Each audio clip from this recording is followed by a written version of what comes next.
Саламатсыздарбы? Бүгүнкү көрсөтүүбүздө Ысык көл аймагында геоэкологиялык проблемалардын абалы жана азык-түлүк коопсуздугу боюнча маек курмакчыбыз. Ал үчүн бүгүн биздин студияга атайын конокторубуз дагы чакырылган.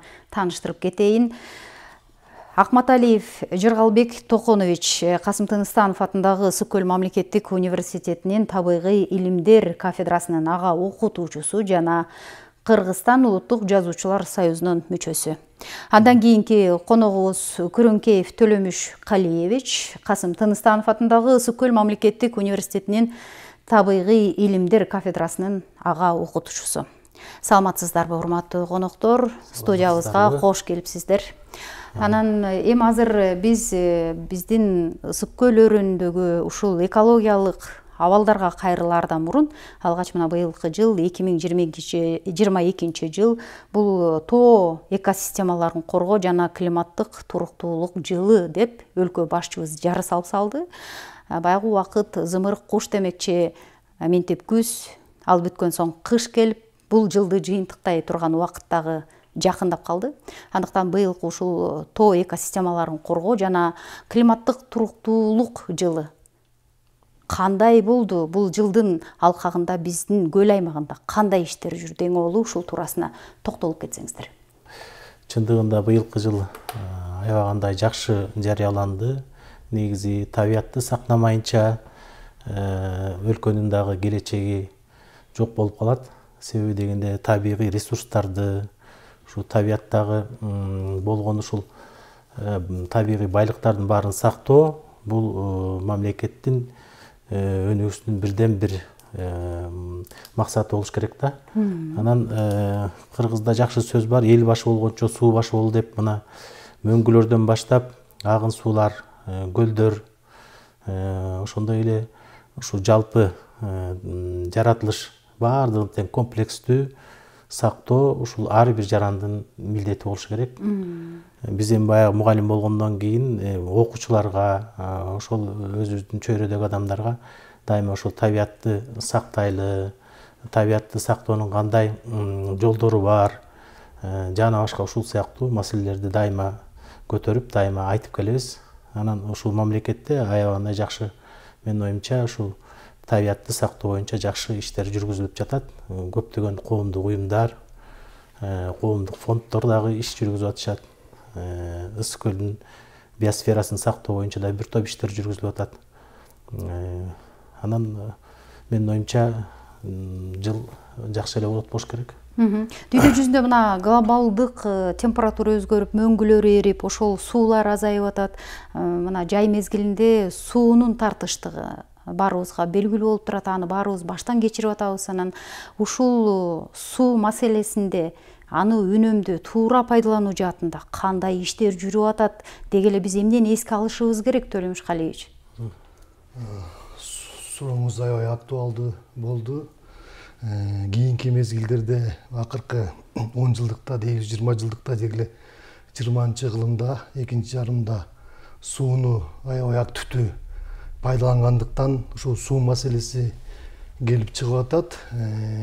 Эми суу маселесин айтуудан мурда мен биринчи ушул экологиялык маселе деп, экология деген сөзгө токтолгум келет. Могу жогорку трибунадан деле элдер менен чогулуп аткан коомдук жайларда деле экологиялык маселелерди козгогондо экологиябыз жабыркап атат, экологиябыз бузулуп атат деген сөздөр айтылып келип атат. Анан негизи экология деген бул илимдин бир тармагы, математика, физика, химия сыяктуу эле.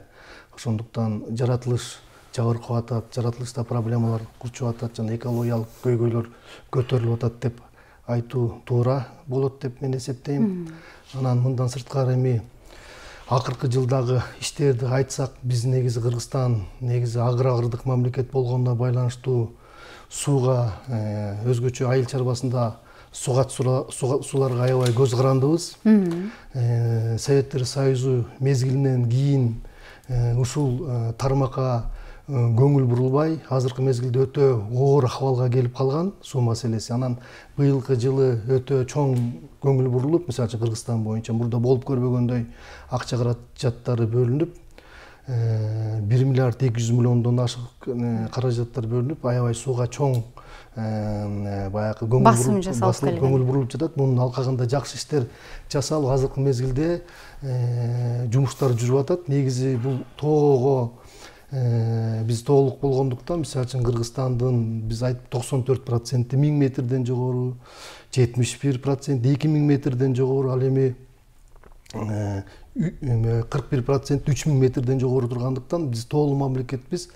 Тоого өтө аяр мамиле жасабасак, анан сууларды үнөмдүү пайдаланбасак, анан уже жолдо келатканда эле 40-50-60% суулар жоголуп атат. Ошого байланыштуу ирригациялык системаларды таза суу проблемасы быйылкы жылда өтө жакшы жумуштар белгиленип жасалып атат. Анан дагы бир айтып кое турган маселе, мисалы үчүн биз Каракол шаары боюнча эле токтоло турган болсок, Каракол шаарындагы жанагы иче турган таза суу маселеси боюнча биз деген иче турган таза суу маселесин баардыгы эле үйдүк турмуш тиричиликке пайдалана беребиз.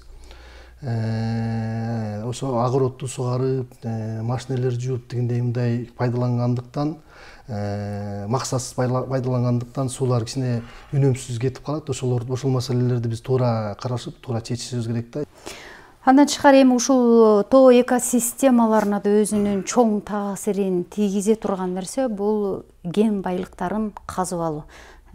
Биздин ысык көл аймагы мына ушундай жер кен байлыктарына абдан бай келет экенбиз. Биз Кумтөрдү эле албай эле коелу. Андан тышкары мына Ак Суу районунда дагы Сары Жаз майнинг компаниясы деген ишкана иш алып барат, чынбы? Вольфрам чыгарат, никель чыгарат. Мына ошол кен байлыктарын казып ала турган ишканалардын бүгүнкү күндө аларды көзөмөлгө алуу биздин көлдө кандай жүрүп жатат? Деги эле көзөмөлгө алган органдар иш жүргүзүп атабы? Негизи кен байлыктары жөнүндө айтат турган болсок, азыркы мезгилдин талабы биз кен байлыктарды иштетишибиз керек. Анткени кен байлыктарды иштетпесек экономикабыз өнүкпөйт. Бирок ошону кен байлыктарды экологиялык нормаларды катуу сактоо аркылуу гана ишке ашырышыбыз керек да. Бул боюнча атайын мамлекеттик жаратылышты контролдуу органдары бар. Ошолор тараптан жана областтык контролдуу органдар тараптан байма-бай улам жүргүзүлүп туруш керек. Бирок алардын иштөө механизмдерине дагы терс таасирин тийгизбей, ири шаркак иштеш керек да. Анан бул келечекте эгер жерде жата бере турган болсо, ал эч кандай бизге пайдасын алып келбейт экономикабызга. Эгер аларды иштетип, пайдасын алып келип келечекте иштетсек, аябай эле жакшы болот эле. Бирок аябай жогорку контролдун негизинде иштетишибиз керек да. Бул мамлекеттик жаратылышты коргоо агенттигинин жетекчилиги астында караш керек, экологиялык кызматкерлердин тарабынан каралыш керек. Жана ошол бирок ошолор байма-бай баягы көзөмөлдөө боюнча мониторинг жүргүзүлүп жатабы деген сөз болуп турат да. Бүгүнкү күндө. Бул эми өтө оор маселе да. Бул мамлекет тарабынан колунан келишинче жүргүзүлүп, азыр жүргүзүлүп жатат. Ошонун натыйжасында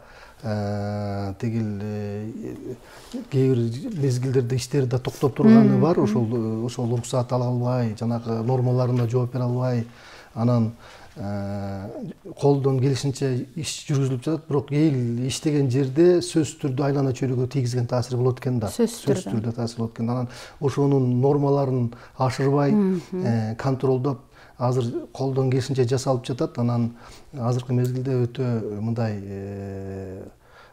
проблемалар боюнча чыга элек деп айтсам болот. Эми азыркы могу жаңы ачылган боюнча, Кумтөр боюнча эми баарыбыз билебиз, көптөгөн проблемалар бар, анын баары улам айтылып атат.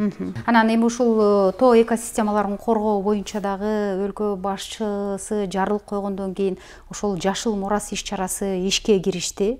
Анда айлана чөйрөнү жашылдандыруу иштери абдан колго алынды. Быйылкы жаз алды менен эле көчөттөрдү отургузуу иштерине кайсыл мекеме болбосун баардыгы жалпы жумурай журт катышууга үлгүрүштү. Анан мындан тышкары эми ушул жашыл мурас, ошол эле көчөттөр биздин тоолорго, биздин климатка, ушул көл өрөөнүнө ылайыкташкан жаңы көчөттөрдүн түрүн отургузуу иштери кандай болду? Биз дагы кандай көчөттүн түрлөрүнө муктаж болуп турабыз?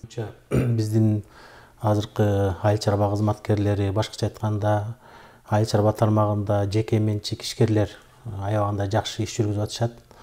Мына жерлерде көрүп атабыз. Сонун кылып чычырканактын көчөтүнө чейин тигип алып, ошону жакшынакай өстүрүп, элдерге ушундай бир таасирлүү иштерди кылып аткан адамдар аябагында көп. Андан сырткары дагы көптөгөн айыл чарба өсүмдүктөрү өстүрүлүп атат. Биздин элибиз өзү эмгекчил калк, ошон үчүн мен оюмча бул жашылдандыруу иштерине жапа-тырмак киришип, ар түрдүү өсүмдүктөрдү өстүрүп жатышат. Багбанчылык менен алек болуп атышат. Дан өсүмдүктөрүнөн баштап бак дарактарга чейин жакшынакай өстүрүлүп атат. Ал эми бул мамлекет тарабынан көзгө көрүнөрлүк иштер аябагында көрүнүп калды. Мына биз мисалы үчүн биздин Каракол шаарында жайында, жазында көчө бойлоп баратканда бир жакшынакай бир сезимдерге кабылдык да. Башкача айтканда, мына жашылдандыруу иштери кадимкидей жол боюндагы гүл бактарда, аллеяларда жакшынакай жүргүзүлүп, дарак өсүмдүктөрүнө чейин өстүрүлүп, гүлзарлар өстүрүлүп жакшынакай болуп, мунун баардыгы тең аябагандай жакшы таасир калтырат экен. Менин оюмча ушул жакты өнүктүрсөк, келечекте ушул келечек аябагандай менин оюмча келечекте жакшы иштер жүргүзүлөт болуш керек да. Кошумчалай кете турган болсом, негизи баягы экологиялык нормалардын талаптары боюнча баягы эл жашаган калктын бир 55% жашыл болуш керек да, бак дарактар тигилип туруш керек. Анан бак дарактар жакшы тигилип өсүш үчүн ирригациялык система иштеш керек да. Анан ушул жылда эле жаңы көчөттөрдү тигип аракет кылышат өкмөт тараптан деле, мурдагы жетекчилер тараптан эле тигилерин тигилет, бирок ошолордун көбүнчөсү 60-70, почти 90%ке чейин өспөй калып атат да. Өспөй калып атканын негизги себеби ошо ирригациялык системалардын талкалангандыгы. Анан бул иш чара бир күндүк, 2 күндүк гана болуп атат да. Муну тиккенден кийин, отургузгандан кийин мунун өсүп кетиши үчүн талыкпаган эмгек талап кылынат да. Ошол жагын колго алышыбыз керек. Анан ирригациялык системаларды азыр калыбына келтирип атышат, бирок элдерге да ушул мүмкүнчүлүктөн пайдаланып кайрылгым келет. Элдер дагы тигил арык системаларын баарын жакшынакай кылып жасап койгондон кийин, кеткенден кийин эле толтуруп салып атышат да. Бул жоопкерчиликсиз мамиле болуп атат. Анан дагы бир маселени айткым келип атат. Шаарларда болобу, айылдарда болобу бакты тигебиз, бирок бак ошо каарып, жыгылып калмайынча күтө беребиз да. Аварийная обстановканы пайда кылып, аны кыймайынча кыя турган механизмдерди аябай татаал, аны баардык органдардын баарын чогултуп, контролго алып анан кыйлат да.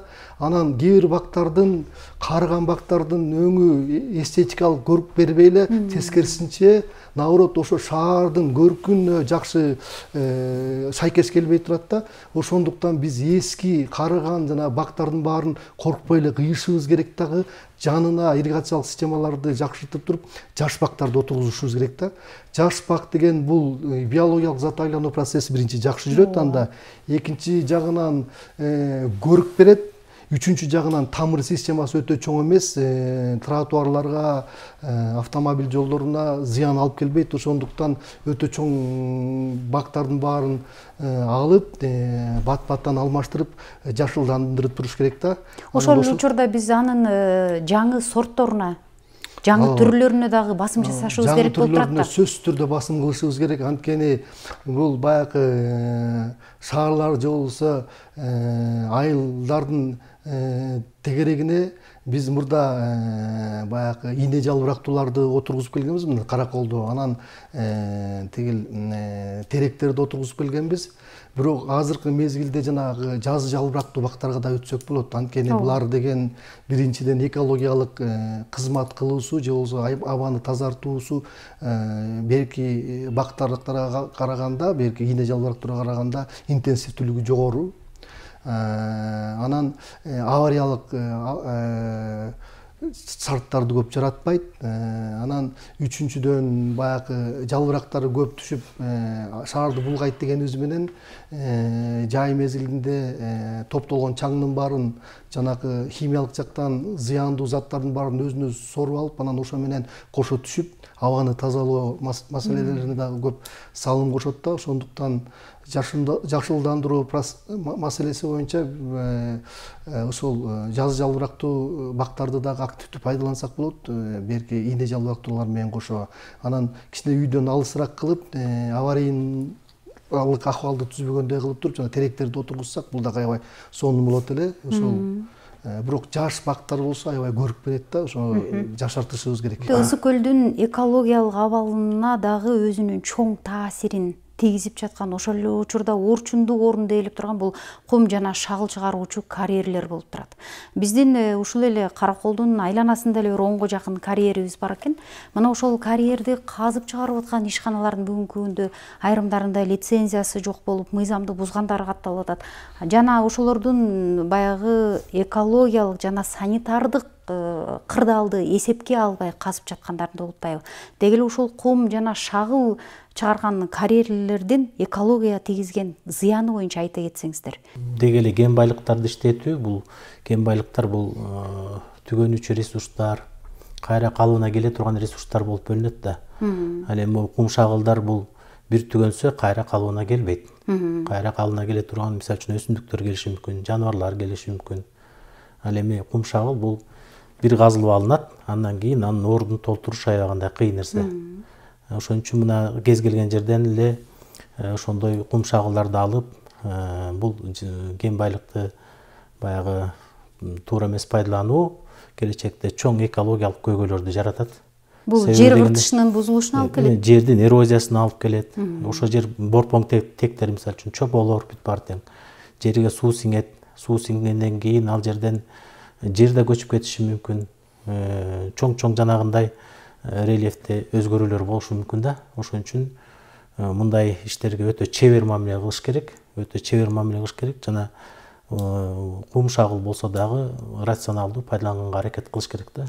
Муну мамлекеттик деңгээлде аябай көзөмөлдү күчөтүш керек бул тармак боюнча. Ошол эле учурда мына ошол тийиштүү мекемелерден атайын уруксат кагазын алып казып атабыз деген менен чектелип келатабыз, бирок ошол кум шагыл чыгаруучу карьерлердин үстү баягы казып алгандан кийин ачык боюнча калып жатпайбы? Анын үстү сөзсүз түрдө жабылышы керекпи? Анын үстү сөзсүз түрдө жабылышы керек. Келе турган суунун жолдору бөлөк нукка салынышы керек. Бүтүндөй экологиялык талаптардын баардыгы жана ошондой эле эмгек коопсуздугу дагы сакталышы керек да ал жерде. Жаратылыш ландшафттары дагы казып аткан кызматкерлер дагы жанагы экиндей кырсыктарга кабылып калышы мүмкүн, жери көчүп кетсе. Кошумчалай кете турган болсом, ушул шагыл, кум жана курулуш материалы катары топурак алып атабыз. Бул деле адамдын колунан жаралган жок. Бул дагы жаратылыштын биздин байлыгыбыз, коомдук байлык деп койсок болот. Азыркы мезгилде курулуш иштери активдүү жүргөнүнө байланыштуу бул сиз айтып аткандай жерлерде казылып атат дагы, бирок ошондон түшкөн пайда коомго иштеш керек да.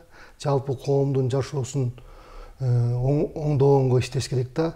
Анан тилекке каршы кичине эле топтун баягы ошолорго эле иштеп атат да. Анан бул биринчиден, эми экинчиден биз тоодо деген негизи кыртыш пайда болуу өтө татаал процесс да. Мисалы үчүн 1 сантиметр топурак пайда болуш үчүн эле тоолуу шарттарда бир 500 жылга, 300 жылдан 500 жылга чейин талап кылынат да.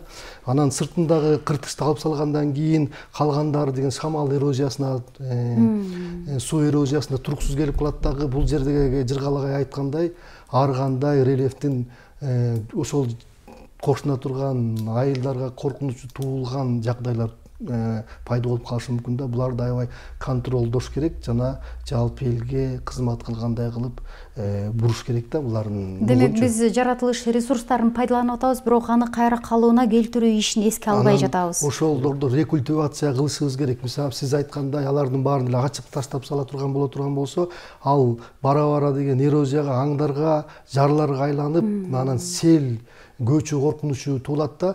Булардын үстүлөрүнүн баарына колдон келсе кыртыш пайда кылып, анан кайра өсүмдүк өстүрүп биологиялык зат айлануу процесси жүрө турган болсо, бул жер кадимкидей эле биологиялык бир экосистемага айланат эле да, андай болбой атат. Ал иш чаралар убактылуу пайданы алыш керек дагы, анан тыштап кетип калып атышат. Ошолорду баягы булар менен келишим түзгөндө ошолорду дагы камтыш керек да, кийинки мезгилдеги буларды кайра калыбына келтирүү жолдорун дагы камтып, ошолорду дагы киргизиш керек да. Негизи ошону талапка ылайык болот да. Акыркы жылдары буга чейин деле Ысык көл аймагы курорттук аймак болуп келген. Акыркы жылдары сырткы ички саякатчылардын агымы күч алып, туризмдин чордонуна айланды десек жаңылышпайт болушубуз керек. Биз ошол учурда жылына баланча туристти кабыл алып койдук. Бизге көз арткандар көп, эс алуучуларыбыз абдан көбөйдү деп бир мактаныч катары айтып келе жатабыз. Бирок ошондо дагы биз Ысык көл аймагы дегеле канча туристти кабыл алууга нормативдик боюнча, баягы эсептөөлөр боюнча канчаны кабыл алат, биз ошону баягы эске албай жаткандайбыз да. Дегеле Ысык көл аймагы нормативдик эсептөөлөр боюнча канча эс алуучуну кабыл алууга мүмкүнчүлүгү бар? Ысык көл азыр туризм аябай өнүгүп жаткан облус. Мурда эле туризм Кыргызстандын башка облустарына салыштырмалуу аябай өнүккөн деп эсептелип келген. Бирок башка мамлекеттерге, башка эс алуучу жайларга салыштырмалуу Ысык көл биз аябай көзүбүздүн карегиндей сактабасак болбойт. Анткени Ысык көлдө келип кирген калдык ошол жерде калышы мүмкүн эгер адамдардын антропогендик иш аракеттеринин натыйжасы менен чыгарылбаса. Ошондуктан мен жайкы туризмдин сервисти аябай жакшы оңдоп, жолдорубуздун баарын аябай жакшы оңдоп, жогорку деңгээлге чыгарып, анан элитный туризм кылышыбыз керек да. Анткени массовый түрдө баары эле келип эс ала бере турган болсо, бул көлүбүздүн келечеги кыйын болуп калышы мүмкүн да. Анткени бул биздин көзүбүздүн карегиндей сактап турган көлүбүздү ушундай жолдор менен жасашыбыз керек да. Сервисти аябай жакшылап кылышыбыз керек. Анан туристтердин жайкы эс алуу мезгилиндеги туристтердин санын контролдоосу, анткени аябай мындай темп менен кете турган болсо, келечекте аябай көп туристтер келе турган болсо, суунун составына да таасирин тийгизип атат биринчиден. Экинчиден, суунун арасында дагы ар кандай адамдардын иш аракетинин натыйжасында пайда болгон заттар да чыгып атат. Ушулардын баарын контролдошубуз керек да. Анан жайкысын элитный туризм, акышкысын болсо баягы тоо туризмин аябай өнүктүрүшүбүз керек. Тоо туризмди өнүктүрүшүбүз керек. Мунун келечеги кенен, азыркы мезгилде экономикалык жакшы салымдарды кошуп атат. Муну өнүктүрө беришибиз керек. Бирок бул суу маселеси боюнча аябай тыкан контрол керек да, мен жеке пикиримче. Биз өнүктүрүшүбүз керек деп атабыз, бирок ошол эс алуучулардан кийинки калган таштандыларды кайда алып барабыз? Ал маселени кандай чечебиз? Бизге ошол таштандыларды кайра иштетүүчү ишканалар керек деп келатабыз. Мына жакынкы эле аралыкта Белоруссиядан атайын өкүлдөр келип, Каракол шаарында мына ошондой таштандыны кайра иштетүүчү ишкана ачылмай болду. Бирок ошол эле курорттук район деген Чолпон Ата шаары, Балыкчы шаарында бул маселе кандай чечилет? Ушул маселеге төмөндөгүдөй жооп бергим келет да. Мисал катары биз эми негизги кесибибиз педагог болгондон кийин ушу айткым келет да, элдердин аң сезимин өзгөртүш керек да. Мен аң сезимин өзгөртүш үчүн мындай төмөндөгүдөй сөздөрдү айткым келет да. Япон кыздан сураптыр да, сиз калдык таштанды ыргытасызбы десе, жок ыргытпайм дептир. Эч кандай штраф болбойт, эч ким тартпайт десе, жок мен ыргытпайм дептир. Эмне себептен ыргытпайсыз десе, төөдөн карап турат Кудай дептир да, ал мени жазалайт дептир. Ошондуктан биз да ушундай мамиле кылышыбыз керек. Биз жаратылышка таштанды ыргытардан мурда Кудайдан коркушубуз керек. Анткени булардын баарын Кудай жараткан, жалпы пайдаланып аткан жаратылышыбыз. Ошондуктан биз элдердин аң сезимин оңдошубуз керек биринчиден. Аны көбүнчө мына облуста, биздин облуста 500 миңге жакын кишилер жашап атат. Ошолордун баарын көбүнчөсү өзүбүздүн эле салымыбызды кошуп атабыз да таштандыга. Ошондуктан биринчи аң сезимибизди өзгөртүшүбүз керек да. Анан патриот кылып даярдап, мисалы үчүн Кыргызстандын тарыхын, Кыргызстандын тилин, Кыргызстандын адабиятын жана Кыргызстандын жаратылышын, географиясын бул тереңирээк, кененирээк окутпасак, балдарга билимди аябай өстүрбөсөк, бул мамлекет тарабынан канча аракет кылынган менен эле аң сезим өзгөрбөсө, ушундай маселелер боло берет да. Бирок азыркы мезгилде жакшы иштер жүрүп атат. Буюрса, аң сезим да өзгөрүп атат. Акырын-акырындан жакшы жака бурулат го деген ойдомун. Ошо жалпыны чакырып кетмекмин. Ошол айлана чөйрө өзүбүздү сыйласак, биринчи ошо айлана чөйрөнү сыйлайбыз да, ошондон башталат. Экология маселесинде да тарыхка кайрыла кетсек, деги эле биздин ата бабаларыбыздын ушул жаратылышка болгон мамилеси, мына бизди курчап турган кооздукту бизге ата бабаларыбыз мурас кылып калтырып кетти да. А биз кийинкилерге муну мурас кылып калтырып бере алабызбы? Ата бабалардын жолун жолдошубуз керек деп ойлойм. Себеби дегенде ошо биздин кыргыз элинин түшүнүгү аябай терең болгон. Себеби ошон үчүн бүтүндөй ушу ата бабалар көлдү ыйыктеп, ар бир жер сууга чейин аябагандай аяр мамиле кылышкан да, аяр мамиле кылышкан. Мен ушу атайы бул передачага келе жатып ошо бир-эки материалды карап көрдүм. Мына биздин Манас эпосубузда эле ушул Манас баатыр ушул Ысык көлгө келатып, ушул жерди душмандардан бошотом деп келип, аны Ысык көлгө мындай мүнөздөмө берген экен да. Береке экен бел экен, бенде көрчү жер экен, жер дегенде адамды кан кылуучу жер экен, жээк жерге барысы бай кылуучу жер экен. Ортосу көпкөк көл экен, суусунда миңдей төр экен, жер деген адам бай болчу, көлүндө ырыс бар экен.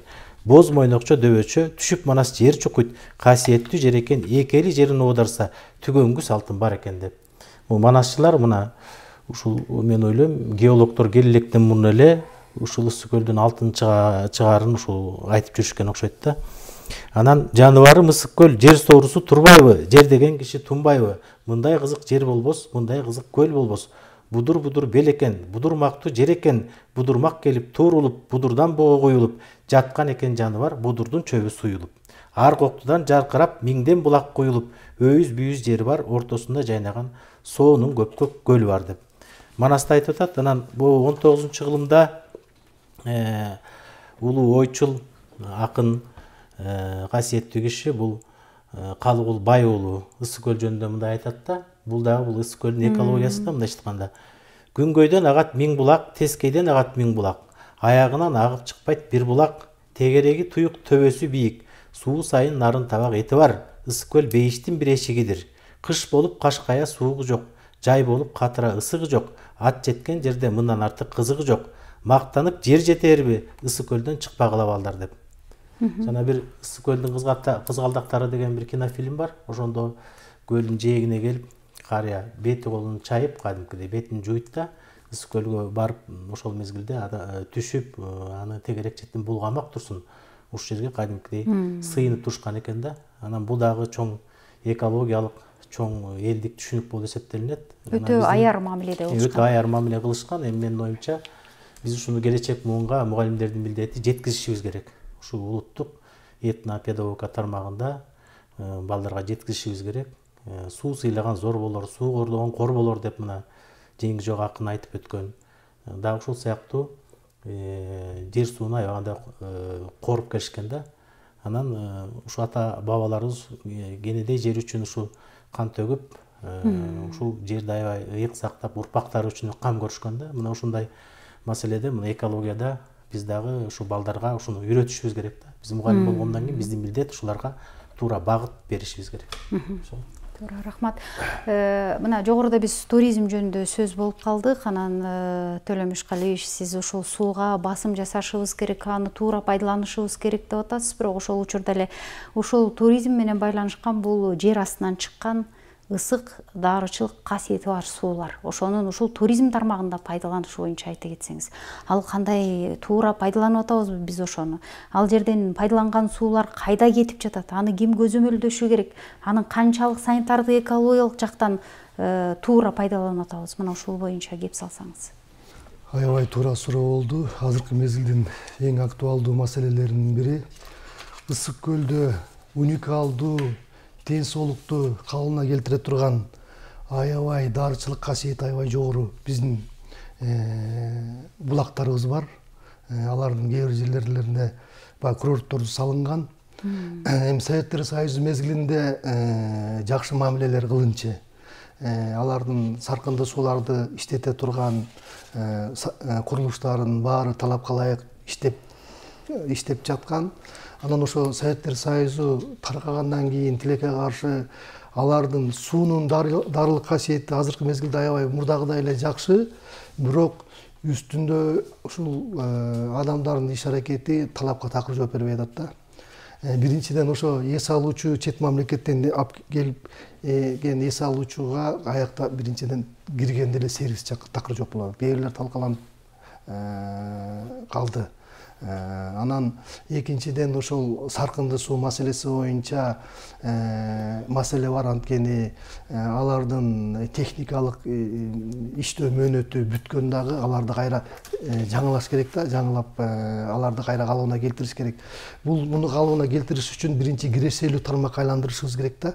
Бул эгер биз муну туура пайдалансак, өкмөт тарабынан болобу, инвесторлор келеби, эгер ушул жерде жакшы сервиске алып келе турган болсок, бул Кыргызстанга, биздин облусубузга өтө чоң киреше алып келе турган тармак болор эле да. Анан ошонун негизинде дагы жанагындай саркынды сууларды иштетилген, дагы заманбап талаптарга ылайык жүргүзүлөт эле да. Азыркы мезгилде булар эптеп-септеп эле ишин кылып атат кээ бирлери. Атайын көлмөлөрдү жасап алып, андан агып чыккан суулар түз эле агым сууларга коюлушу да эле болуп жатпайбы? Аны эч ким көзөмөлгө албагандай да. Ошондой болуп атат. Анда эч кандай андайга мүмкүнчүлүк бербеш керек. Негизи бул 3 тепкичтен турган баягы тазалоо ыкмалары болот да. Биринчи ошо механикалык, анан химиялык, анан биологиялык тепкичтен чыгарып туруп, андан кийин дагы таза сууну кошуп туруп, өзүнө өлчөмүнөн 10 эсе жогору таза сууну кошуп туруп, андан кийин суатка пайдаланса болот да. Азыркы мезгилде мындай иштердин баары талаптагыдай иштелбей атат. Анткени биринчиден ошо баягы каражаттын жетишсиздигинен, экинчиден баягы мамиленин көңүл кош мамиледен да. Көпчүлүгү ушундай жеке менчик болуп кетти го ошо. Анан жана санэпидемиологиялык талаптарга көзөмөлдөр болуш керек, ошондой талаптарга жооп бериш керек да. Бул боюнча эми иштер жүргүзүлүп атса керек. Бирок биздин ушул мен айта кетсем деп атам, ушул ысык көлдүн айланасында аябагында көп ысык булактар чыгат экен. Бул эми чоң байлыгыбыз, мындай байлыкты колдон келишинче сактаганга аракет кылышыбыз керек. Эми экология маселесинде сөз кыла берсек, абдан эле көп маселелер бар. Андан кийинки биздин экинчи темабыз бул азык-түлүк коопсуздугу боюнча дагы тема алганбыз. Кыскача ошол боюнча дагы бир элдерге маалымат бере кетсек депчи. Союз убагында Кыргызстанда кант кызылчасы, ошол эле пахта, ошол эле күн карама, рапс өстүрүлүп, бул жеке өзүбүзгө эле гана эмес, сыртка да чыгып турганда. Бүгүнкү күндө эмне үчүн ушул айыл чарба өсүмдүктөрү өстүрүлбөй жатат? Эмне үчүн булар колго алынбай эле? Бул сурооңузга төмөндөгүдөй жооп берет элем да. Негизи жердин пайда болушу үчүн өтө көптөгөн жылдар талап кылынат да. Анан теге кыртыштын калыптанышыначы. Анан деген биздин Кыргызстанда 50-жылдардан бери 20-кылымдын 50-жылдарынан бери аябай активдүү жерди иштете баштаганбыз да, Советтер Союзу мезгилинде. Бирок Советтер Союзу мезгилинде аябай активдүү иштеткенибиз менен ошончолук деңгээлде ошол жердин асылдуулугуна камкордук көрүлчү. Минералдык жер семирткичтер берилип турчу, органикалык жер семирткичтер берилип турчу, мамлекет тарабынан пландуу иш-чаралар жүргүзүлүп келген. Анан 91-жылы Советтер Союзу кулагандан кийин жерлер жеке менчик тараптарга өтүп кеткенден кийин адис эмес кишилер иштете баштагандан бери азыркы жердин асылдуулугу мурда болуп көрбөгөндө өтө төмөндөп кетти да. Биздин жогорку окуу жай болгондон кийин биз билим берүү жана тарбиялык максатты гана көздөбөй, илимий иштерди да жасап келе жатабыз ушул боюнчачы да. Анан эми азык-түлүк коопсуздугун ойлосок, биринчи биз топурактын составын оңдошубуз керек да. Биздин изилдөөлөрдү жүргүзүп атабыз азыркы мезгилде аябай каражатты талап кылганы менен аракет кылып колубуздан келишинче иштерди жүргүзүп атабыз. Анан эми негизги эле көрсөткүчтөрүн айта кете турган болсок, жана топурактын, почванын негизи жакшы күрдүү топурактын гумустук составы бир 10%ке чейин болуш керек да. Анан тетиги ачык коңур топурактарда, ачык боз топурактарда 3%ке чейин болчу мурдачы. Анан кийинки мезгилдерде ушул топурактын асылдуулугу же топурактын унардуулугу 60%ке чейин төмөндөп кетти да. Андан сырткары жана калий, кальций, фосфор дегендер дагы ушундай төмөн түшүп кете турган болду дагы. Анан азыркы ушул топуракка биз асылдуулугуна эгер жакшы деңгээлде көңүл бурбасак, биз түшүмдүүлүктү жогорулата албайбыз да. Мисалга алсак, мына ак сууда Советтер Союзу убагында 90 центнерге чейин буудайдын түшүмүн алышчу эмес беле. Азыркы мезгилде 15-20 аран гана берип калды. Ошондуктан топурактын асылдуулугуна, топуракты себерден мурда топуракка диагностикасын аныкташыбыз керек да. Мына бир үлгү деп коет, топурактын бир үлгүсү азыр 700 сомдон 1000 сомго чейин.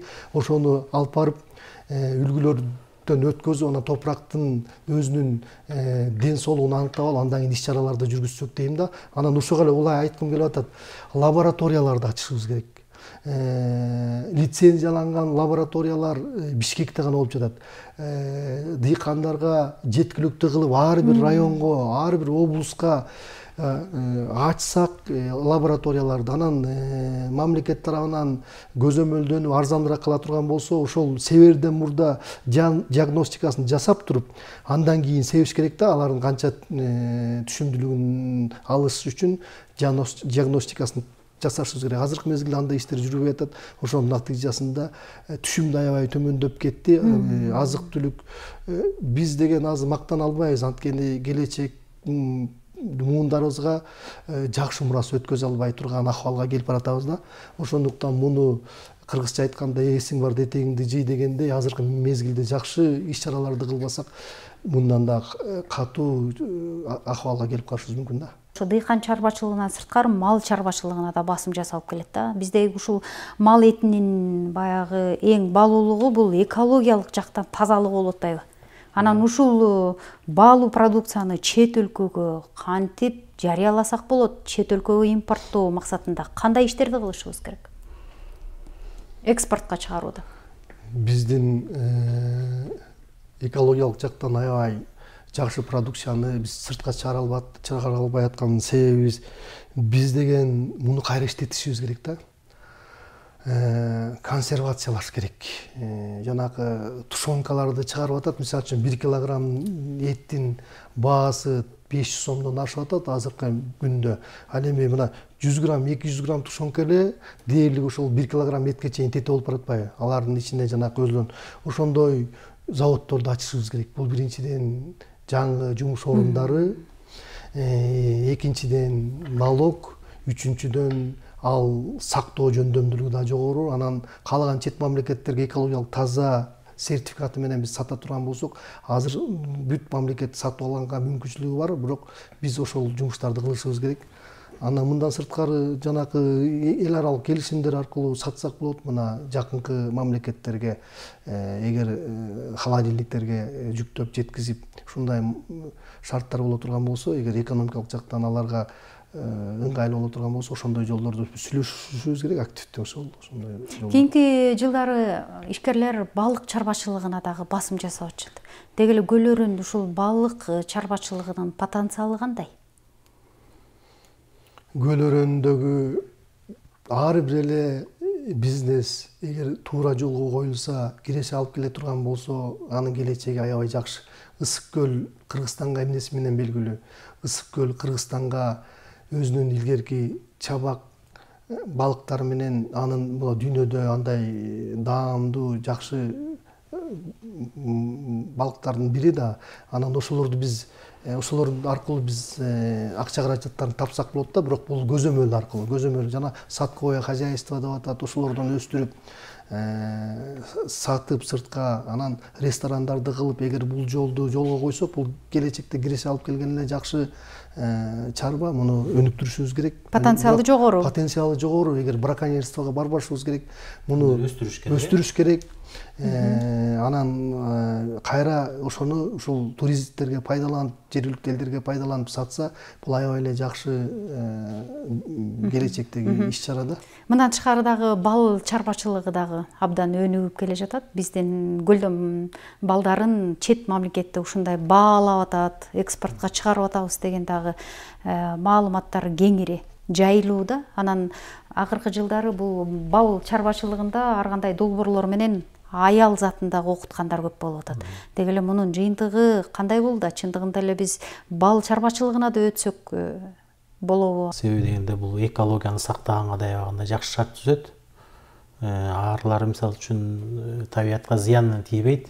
Кайрадан тескерисинче өсүмдүктөрдү чаңдаштырып, ошол эле учурда мындай симбиоздук биргелешип, ошол адамдарга керектүү бал топтоп берип атпайбы?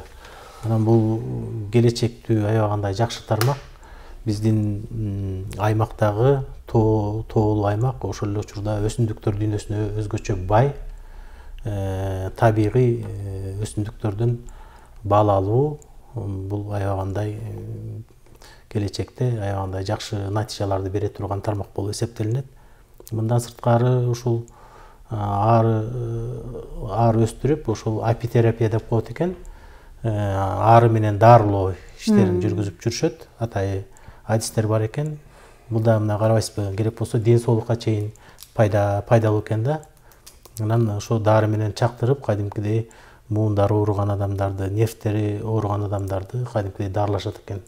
Мен ойлойм, бул келечекте ушул комплекстүү иш жүргүзсө, бул багытта да. Бул багыт, бул мындайча айтканда эң таза багыт болуп эсептелинет. Табиятка бир да зыяны жок. Мынакей 2020 жыл дүйнөнү каптаган пандемияда айрыкча Кыргызстан дарыга муктаждык чоң болду. Ал тургай дарыканаларда дарылардын жоктугу дагы бир чоң маселени жаратты да. Болбосо адистердин айтымында ушул көл өрөнү, дары-дармек чөптөрдү өстүрүү боюнча абдан ыңгайлуу өрөн болуп эсептелинет деп айткандары да бар да. Кантип бул тармакты өнүктүрсөк болот? Эгерде биздики климатыбыз, ошол шартыбыз мына ошол дары чөптөргө ыңгайлуу болуп турса, аны өстүрүп, өзүбүздү ошо дары-дармектер менен каржылоого да мүмкүнчүлүктөр бар турбайбы деген дагы бир ой келет да. Бул боюнча иш жүргүзүп келатышат. Мына могу биздин Караколго жакын бул Маманда эле дары өсүмдүктөрдү өстүрүп атышпайбы, Маман айылында.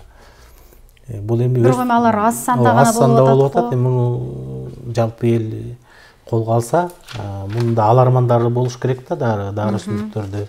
Аларды иштете турган адамдар ушу элдерге түшүндүрүү иштерин жүргүзсө, мындай өсүмдүктөрдү өстүрсөңөр, бул пайдалуу тармак деп. Анан мен айта турган нерсе экологиялык дагы бир маселе. Акыркы учурда ушу табигый жапайы өсүмдүктөрдөн ошо кандайдыр бир даарычылык үчүн пайдаланышат, же болбосо дагы бөлөк нерсеге пайдаланат окшойт. Анан мындай эле жапайы эле ар кай жерде казып, кээ бир өсүмдүктөрдү мындай тукум бурутта кылып коюшу мүмкүн болуп атат да. Мына акыркы 1-2 жылдан бери жана эндик деген өсүмдүк бар экен. Ошону чогултабыз деп, мындайча айтканда бүт жайлоолордун баарын кыдырышып, жердин баарын казышып, мындай жапайы казуу иштери жүрүп атат да. Аны баарын чогултуп алып, анан ал жерде эртең бүрсүгүнү кандай болот? Ошо жайыт маселесине тамыры менен алып кетип атат. Ал эртең бүрсүгүнү ал жерге уругун таштабаса, ал өсүмдүк ушул андан ары чыкпайт дегендикти билдирет да. Анан мындай био чөйрөдө түрлөрдү сактап калуу азыр чоң экологиялык көйгөйлөрдүн бири ушул да. Биздин студияга келип маек куруп бергендигиңиздер үчүн сиздерге да терең ыраазычылык. Биздин көрсөтүүбүз соңуна келип жетти. Бизди курчап турган жаратылышты коргоп, ага ар дайым аяр мамиле кылууну эч убакта унутпасак демекчимин. Амандыкта көрүшөлү.